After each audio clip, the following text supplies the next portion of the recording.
Hey everybody, welcome to Jen Lowry Writes. Today I am so super excited to welcome Victoria Bond to the show. Guys, she's a writer, a professor.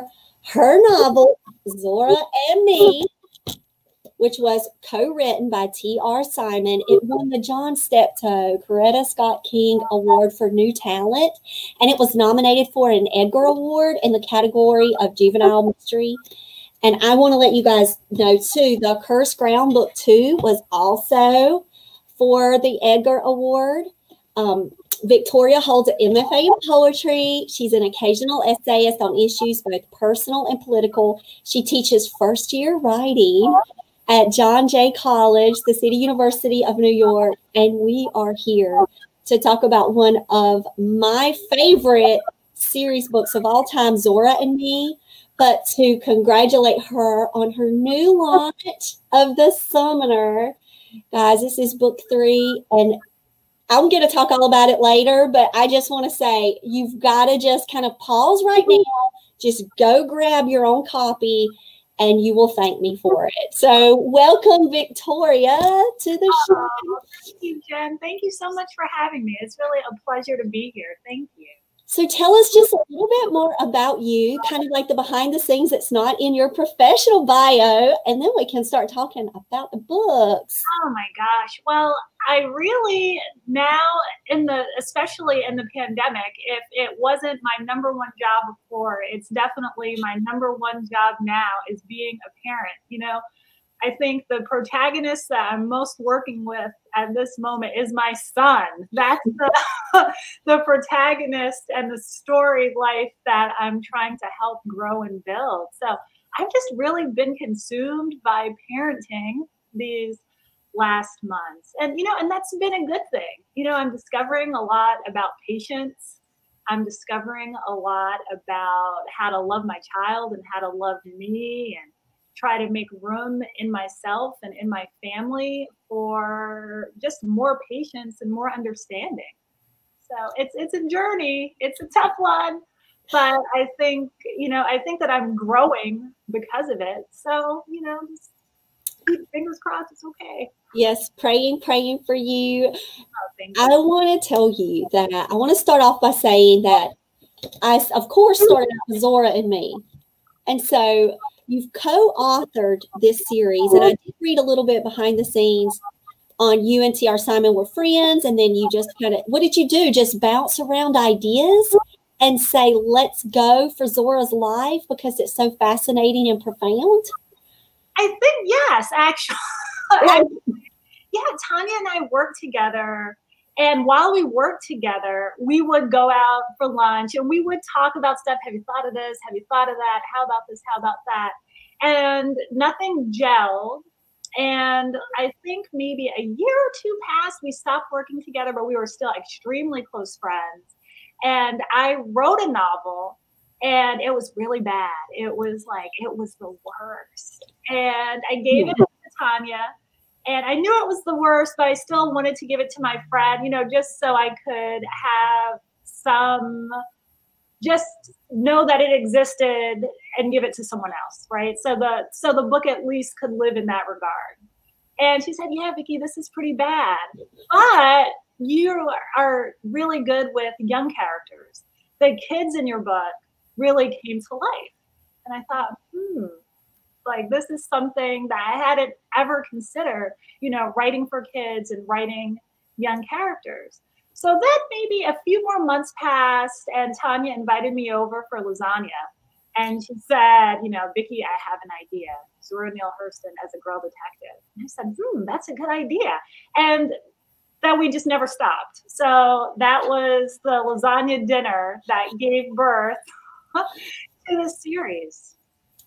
And so then you guys write this phenomenal story that was a stamp of approval from Zora's niece and Zora's trust. Like, how did that feel when you had put all of that energy into the book and then you get that stamp of approval?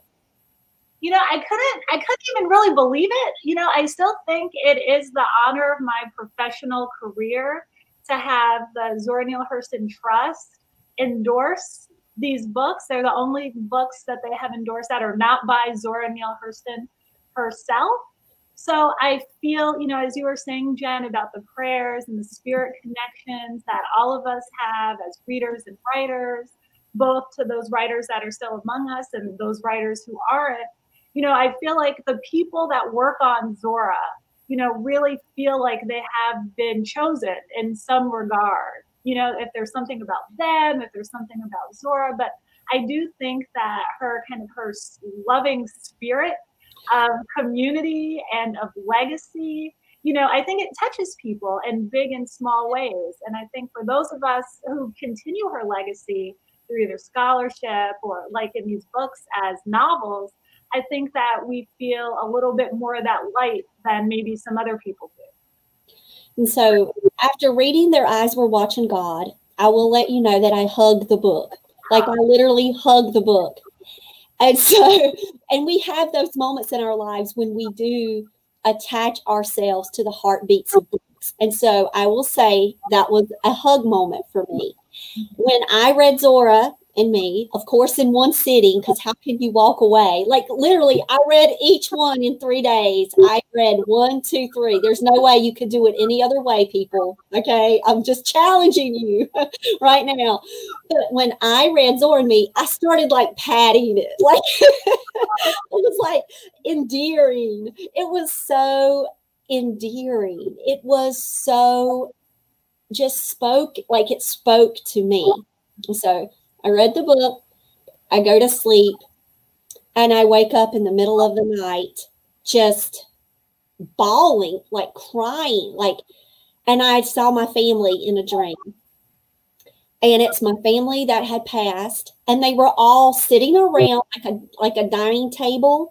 Like that's how we would commune at the house. Everybody around the kitchen table, and they were joking and laughing, and they were talking about how the tea wasn't sweet enough, and they would keep putting in sugar packets in the tea. Who would drink this mess?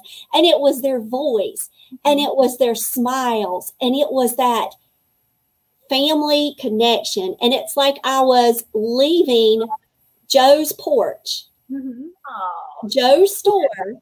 You think about that dream that night, and it's just that your voice came so through to my heart in the way you poetically expressed community and friendship and fellowship and just being there for one another. And that's what I experienced growing up. And it just unlocked a place in me. And it's often when I don't dream about my passed on relatives much, my family much.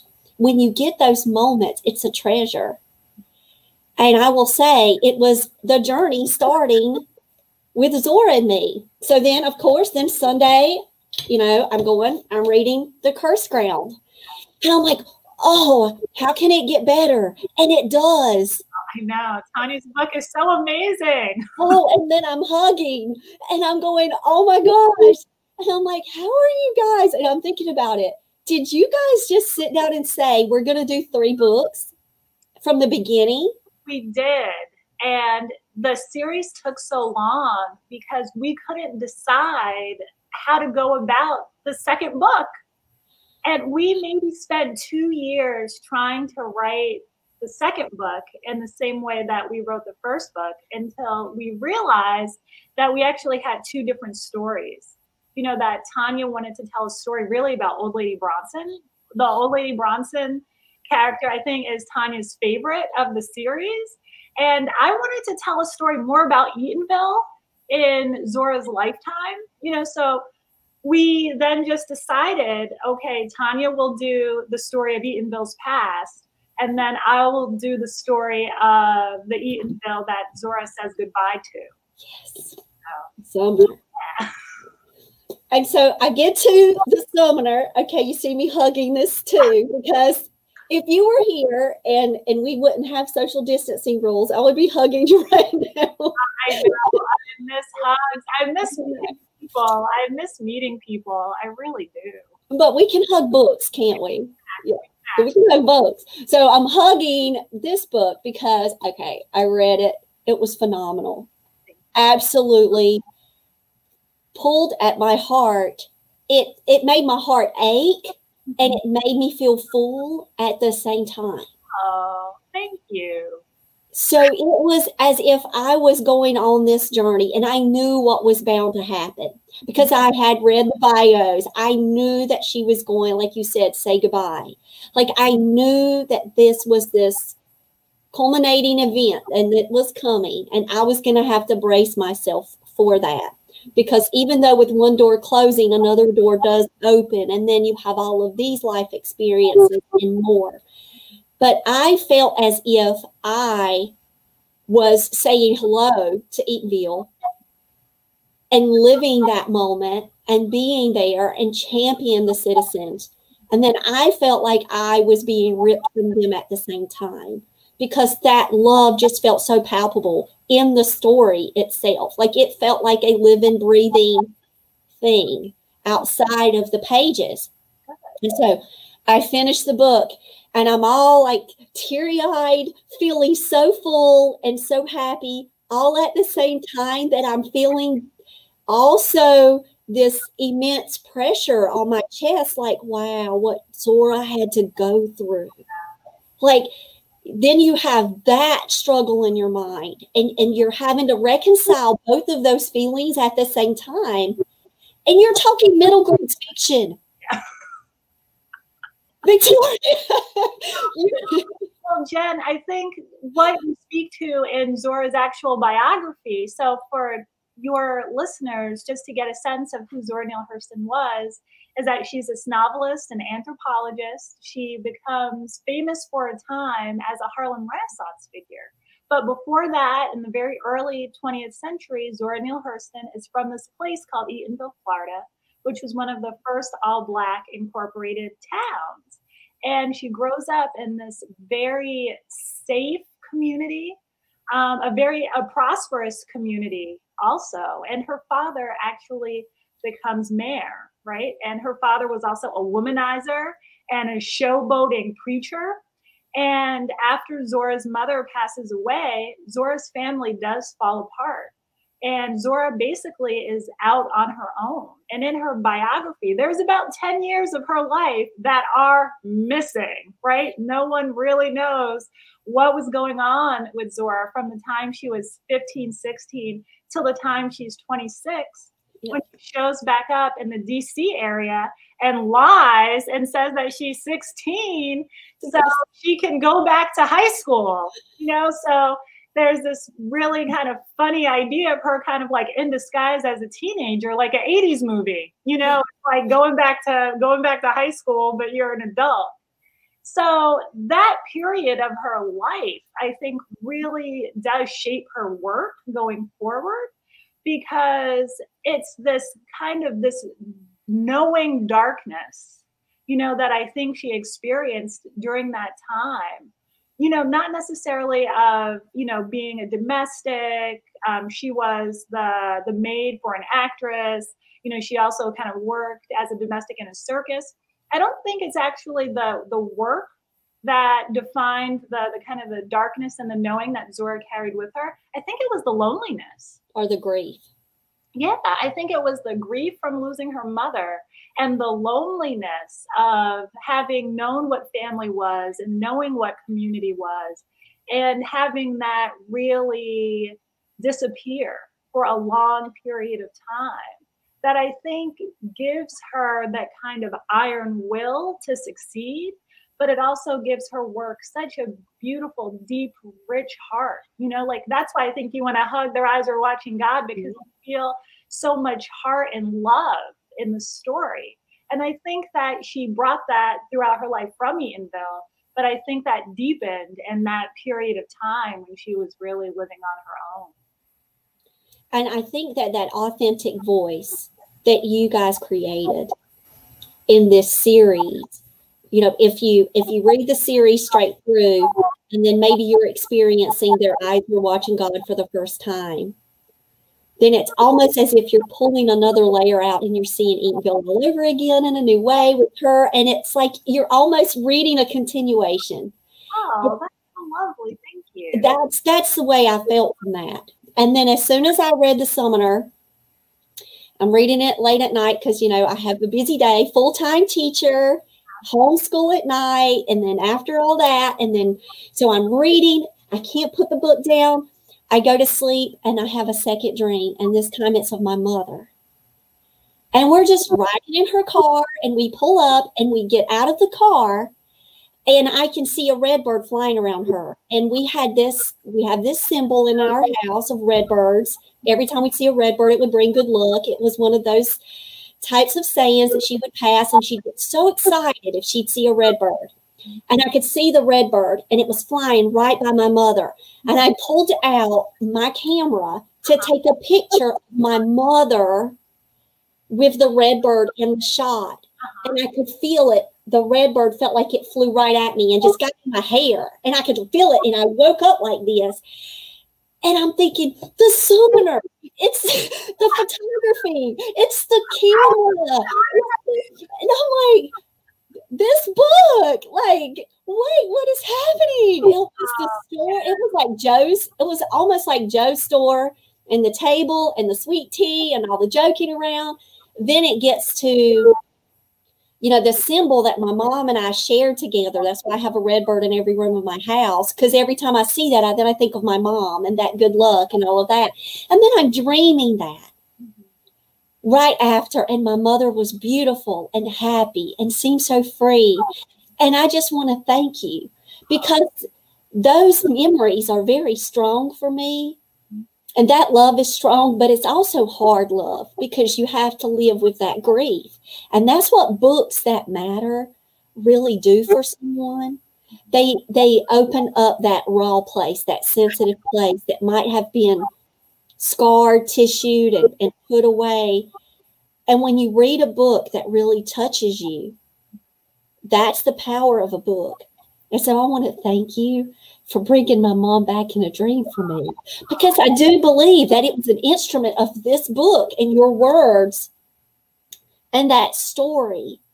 And the part even about the photograph, it was so not what my story is in the dream, but there was something about all those images and the words of your book just got myself all in a place where I could be open, and my mom showed up again.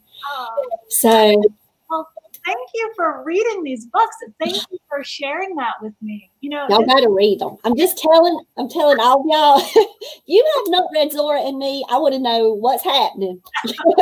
Like, I'm telling y'all got to get these books. And I am a huge fan of middle grades fiction. Love middle grades plays.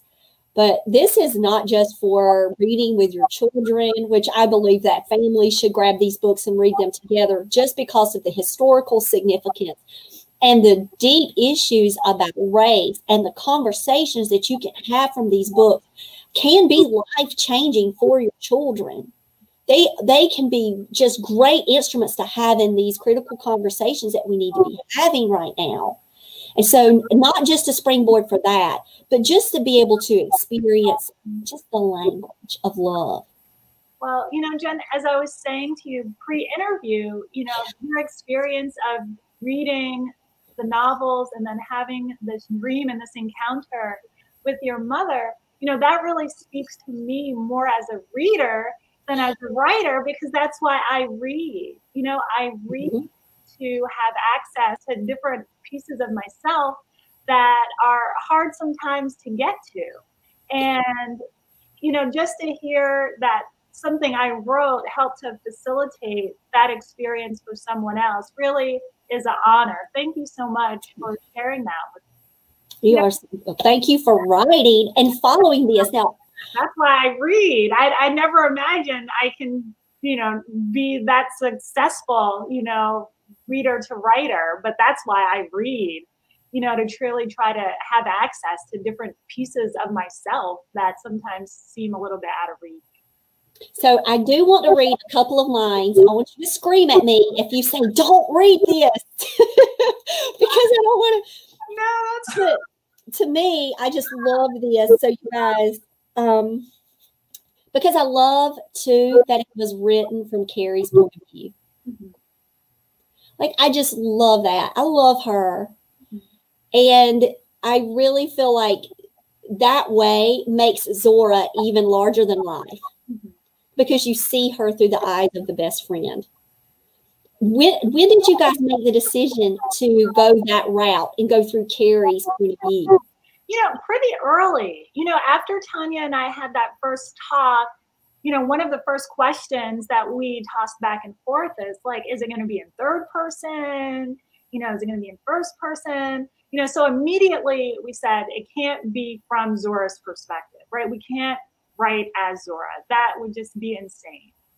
So then actually I went home and I did a couple of writing exercises. So I tried to write as a friend. I put it in third person. You know, I tried to write even as the town. I tried to write as Eatonville. And then I read over each of the pages and I said, you know, I think Carrie, the best friend, is what works. So then I sent the pages to Tanya and she said, yeah, I think Carrie's the one. So we went with it, and I'm so glad that we did, because one thing that Zora Neale Hurston herself didn't really have is a real best friend through thick and thin.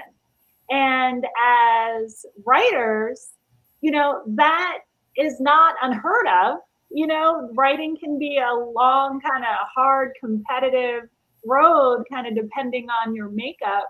So it's, you know, it's not unheard of for someone to end up at the end of their life as a writer without many connections and so forth, because the writing life is mostly solitary in its way. But because we were writing this book together, because we were writing the series together, you know, we're kind of best friends in dialogue with each other. And we wanted to give Zora kind of an admiring friend, to give the real Zora Neale Hurston the love in our books that we didn't think she got in life. Along with Teddy, who was just icing on the cake. Oh my goodness. Don't you just love him? You gotta have a boy character. You gotta have a boy character.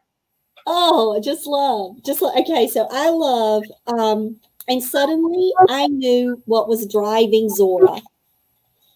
You know, I got to turn the page and it's stuck. What this was really all about. And I could not let her face it alone. I'll go with you to Mr. Poole's house, I said. I'll go. In some form or another, Death and Zora were formally introducing themselves to each other. Like, just right. I could keep reading and reading and reading different lines to you and just let you know that even in that, those simple sentences, so much more is said there.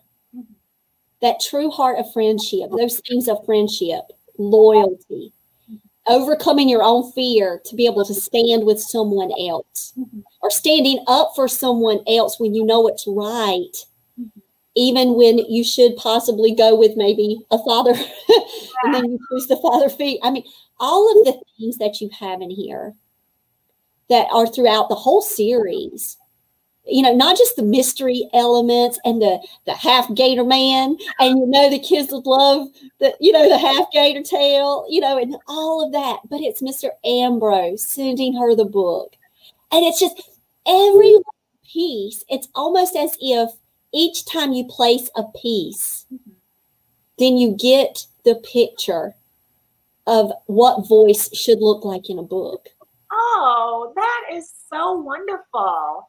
Like that's what you do. And it's like you get each one of these little pieces, and then at the end you go, wow. Like, how do you even sum it up? You just say wow. You just wow. Okay. Yeah. You know, I guess to the writers in the audience, you know, all of these amazing things that you're saying about the book, I can't believe it. Some of them like, huh? But I think, you know, as a writer for other writers in the audience, my background is in poetry. I mainly came up reading poetry. I wrote poetry for a long time. And I don't write it as much anymore for anyone to read. But I think that I brought that a lot to these books. You know, so I would try to keep the chapters short. You know, I would think about how each chapter ended, the end words of each chapter, the end words of each paragraph. you know, the passage that you just read. I was thinking about Emily Dickinson, you know, her famous poem about death. So I was like, oh, I have Emily in my head, you know, let me do a little riff on it fast. So I think that having a relationship with language and having a relationship with poets is something that has been the lifeblood of, you know, my work on this series. And it's been a lot of fun in that regard. You know, sometimes I think I put, you know, paragraphs above story sometimes, and that's why you need editors to say, hey, what's going on with the story here? So, but I just hope it has made it's a meaningful experience for the reader. And the historical fiction piece in it. Like, it can be a learning experience for a reader. So you're talking about your poetic elements there, because they are definitely there. They shine through from dialogue to description.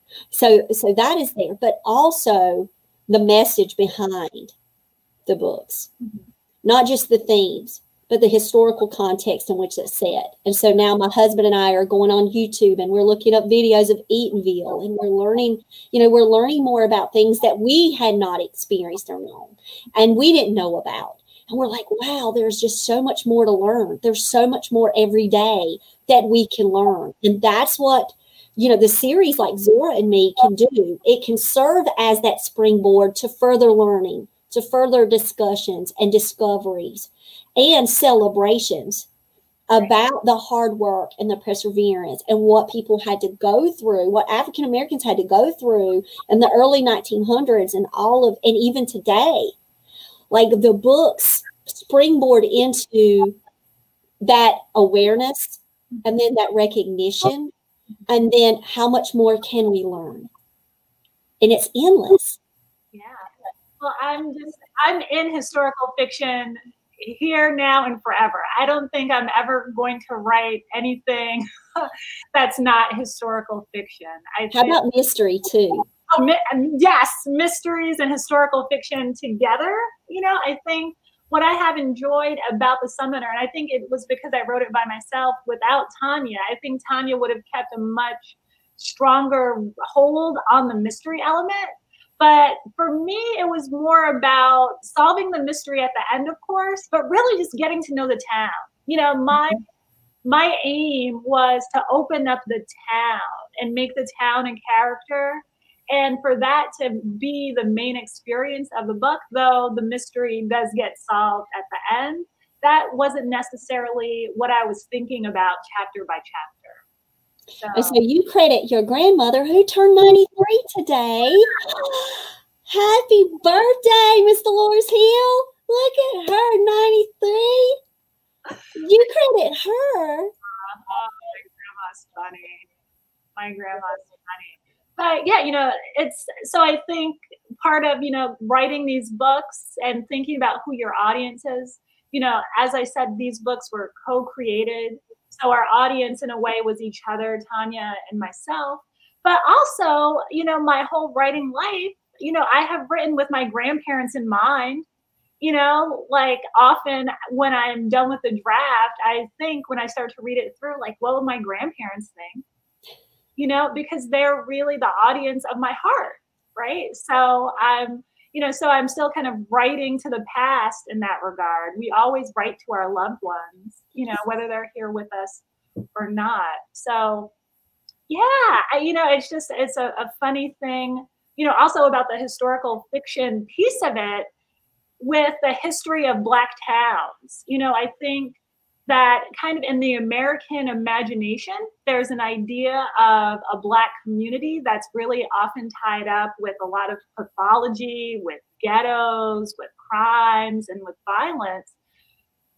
But, you know, there's this whole history in the late 19th and early 20th century of Black people coming together to build community around safety and prosperity that I think a lot of people don't know about, but I think more people are learning about these places and about this history.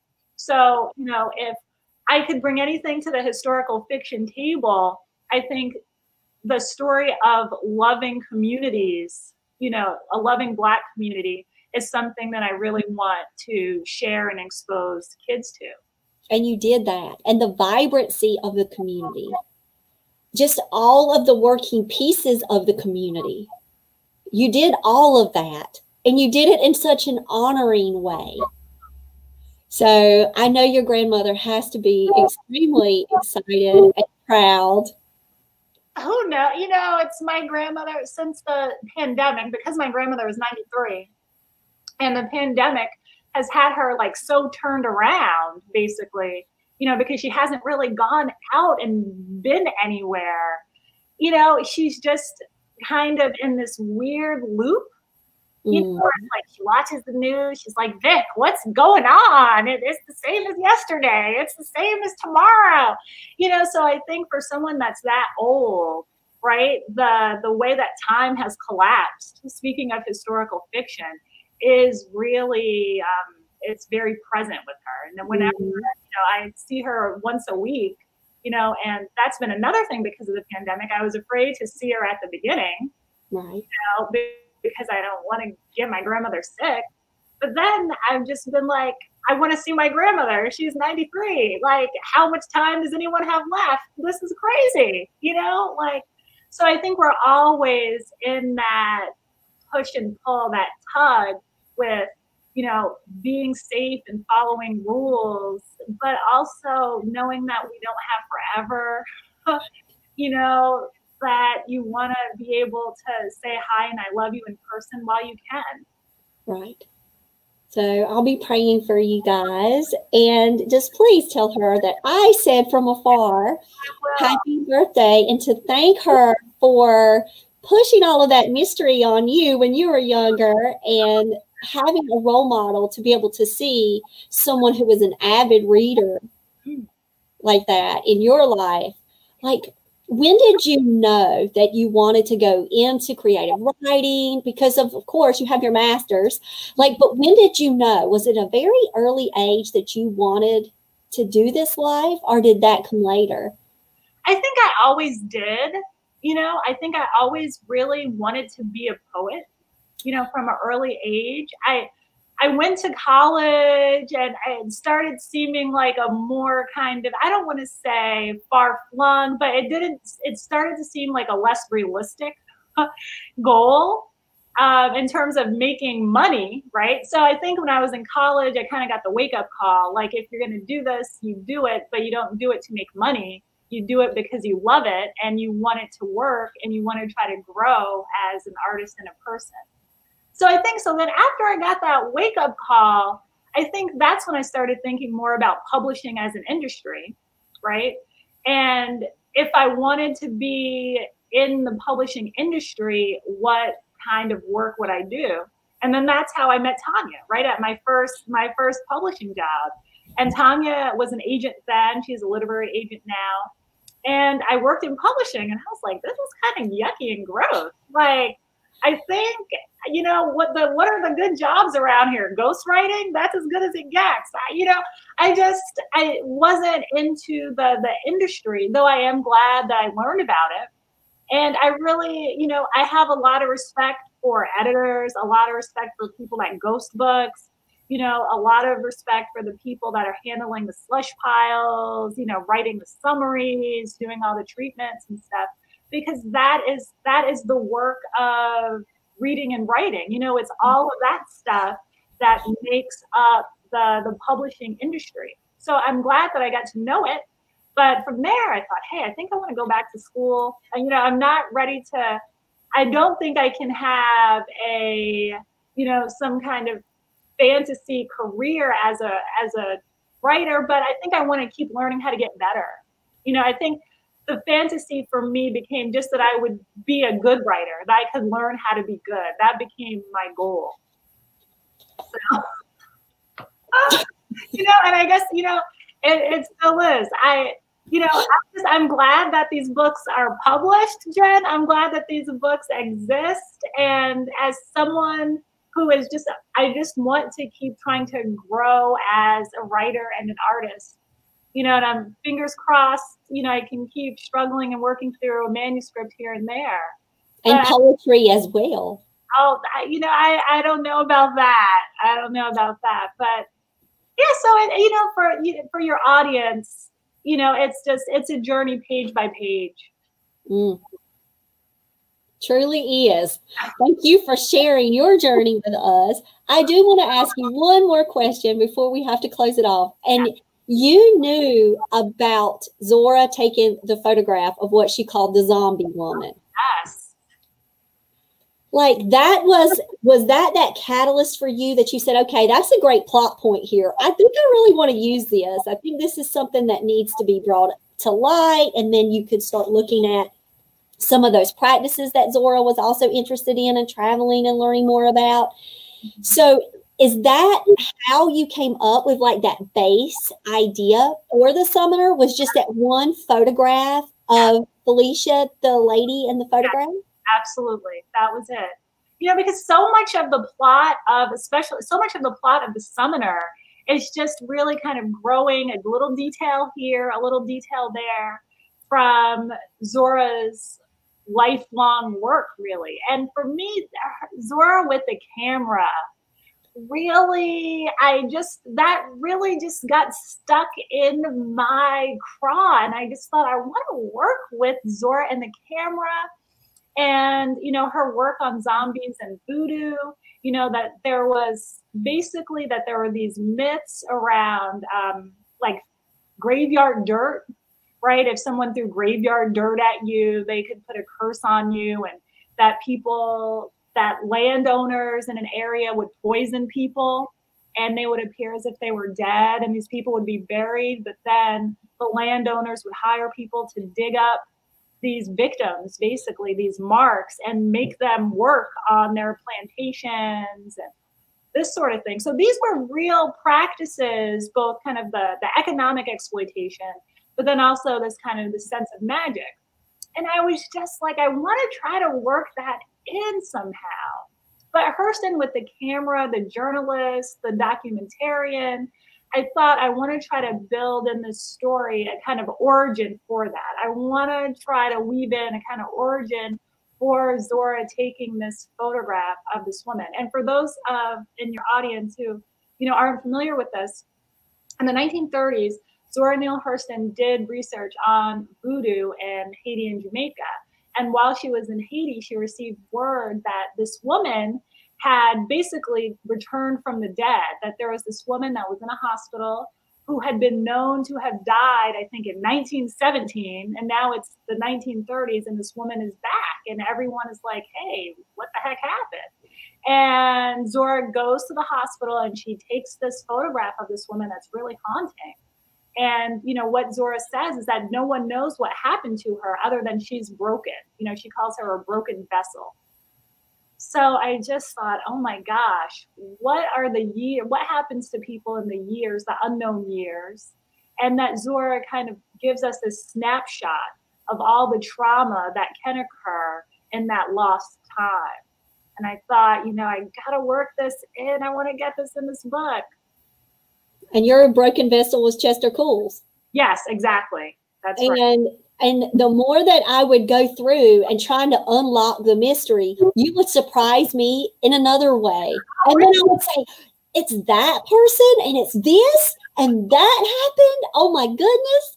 Like, and so yeah, I just want to let you know all of the elements. Like I said before, it's like one little puzzle piece into the next. And that is why you are an award-winning author, and we can celebrate your work, and we can be so excited for what the future holds for you.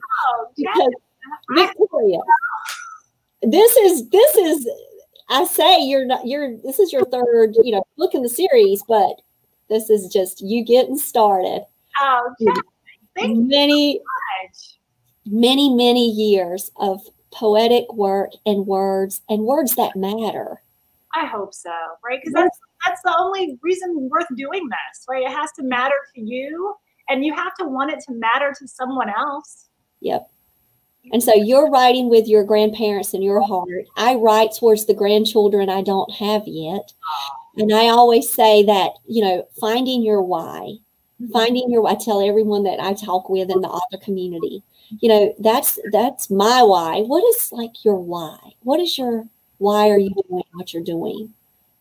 What is your why in your author journey? I want to tell stories to kids that help them understand why the world is difficult and what resources they can marshal within themselves to not just cope, but be triumphant. Love that. Love it. And I want to tell you that you are now one of my favorite authors of all time. And I honestly have I have a list of favorite books, and then they'll swing, but then I have some that will stay forever on that list and they will not move. And I will let you know the Summoner is on my list. It is a permanent list that will not move. And it's actually by The Story of Jumping Mouse by John Steptoe. So he's also on my list as one of the top 10 books of all time. If you've never read that one, I would suggest you go out and try The Story of Jumping Mouse with your son. That is one that makes me cry at the very end. Mm-hmm. Every single time I would read it when I was an elementary school teacher. And I will tell you, I will be reading The Summoner again after I have some space away so my heart can heal a little. And then I will bring it back in and welcome the town of Eatonville back into my life. Oh, Jen. Yeah, it's a reread. Yours is a reread. Oh, boy. Well, thank you so much for having me on your show, for reading the books. You know, I'm really heartened by what you've said about your own experiences with your dreams and having access to your family, because I couldn't have imagined that. I couldn't have imagined it either. Here I am, just ready to read a trilogy because I'm excited. You know, I've got this new book series and it's about Zora. Let's go. And then it turns into so much more than just words on a page. And I just want to thank you for that. Thank you. Thank you for that. Yeah. So guys, go check out Zora and Me. It came out today. I am telling you, I will have all the links in the description. Victoria, do you live a certain place online where people connect? Yes, victoriabondauthor.com. You know, also I'm into my Instagram account. I'm always on Instagram. I probably need to get off. My tag name is Way to Go Vicky Bond, spelled B-I-C-K-Y. So. Awesome. So I will find those links and I'll add them as well. So thank you so much, and I will be praying for you. Tell your grandmother happy birthday again. Thank you, Jen. Thank you.